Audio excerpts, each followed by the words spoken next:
राष्ट्रीय आजाद पार्टी के अध्यक्ष चंद्रशेखर आजाद मंगलवार को जोधपुर के रावण का चबूतरा मैदान में सामाजिक न्याय सम्मेलन सभा को संबोधित करते हुए पहुंचे। यहां उन्होंने दलित समाज के मामलों को लेकर हुई कार्यवाही को लेकर सरकार पर सवाल उठाए। उन्होंने कहा, यदि देश का संविधान नहीं बचा तो देश भी नहीं बचेगा। आज वोट की ताकत से लोग आपको पूछते हैं, जिस दिन से ये ताकत छीन गई कोई पूछने वाला नहीं होगा। उन्होंने कोजराम मेघवाल पूजा भील इंद्र मेघवाल के प्रकरण को लेकर सरकार को घेरा। उन्होंने अशोक मेघवाल के टंकी पर चढ़ने के मामले को लेकर भी सवाल उठाए। राजस्थान में हमारे लोग न्याय के लिए बैठे रहते हैं, ऐसा किसी भी देश में नहीं होता। चाकसू में हुए मामले में प्रशासन अभी ये नहीं बता पाया है कि ये एक्सीडेंट है या हत्या। कार्यक्रम में लवली एनकाउंटर प्रकरण को लेकर उनके भाई मोन्टू कंदारा भी उनसे मिले। देखे वो अन्याय आज के अन्याय नहीं है, उस अन्याय के पीछे एक लंबी कहानी है।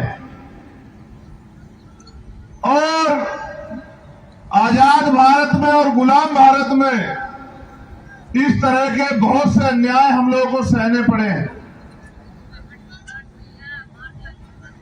ये महलगढ़ का जो किला है, जब राजतंत्र होता था, इस किले की नींव भी राजा राम मेघवाल जी के परिवार के ऊपर चीनी गई है। मैं बात आपको इसलिए याद दिला रहा हूं कि जब इस देश में बलिदान देने का चंद्रशेखर ने कहा है कि 2019 में यहां आया था, तब हालात कुछ और थे, आज हालात कुछ और हैं। जोधपुर जब भी आया, यहां की सरकार ने मुझे पुलिस के जरिए एयरपोर्ट से वापस भेज दिया। लड़का यदि एयरपोर्ट से बाहर आ भी गया तो मुझे वापस दिल्ली भेज दिया गया। मैंने कई बार यहां की सरकार से कहा है कि मैं अकेला ही उस परिवार से मिलना चाहता हूं, लेकिन यहां की सरकार ने तानाशाही रवैया अपनाया है। गहलोत की सरकार तानाशाह है। जब राजतंत्र होता था, इस किले की नींव राजाराम मेघवाल के ऊपर चुनी गई। हमारा खून इन किलों में शामिल नहीं होता तो ये किले भी नहीं होते, राजा महाराजा भी नहीं होते। उन्होंने कहा, जितेंद्र मेघवाल के साथ हुई घटना पर सरकार का रवैया कैसा रहा सबको याद है। मैं जब वादे याद दिलाने आया तो मुझे एयरपोर्ट से वापस भिजवाया गया।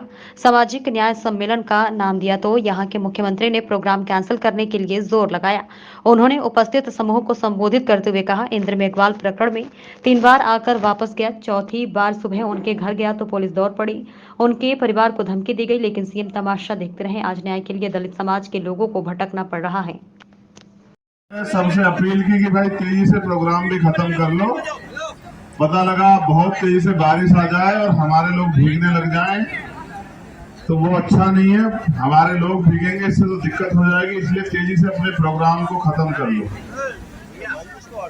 आज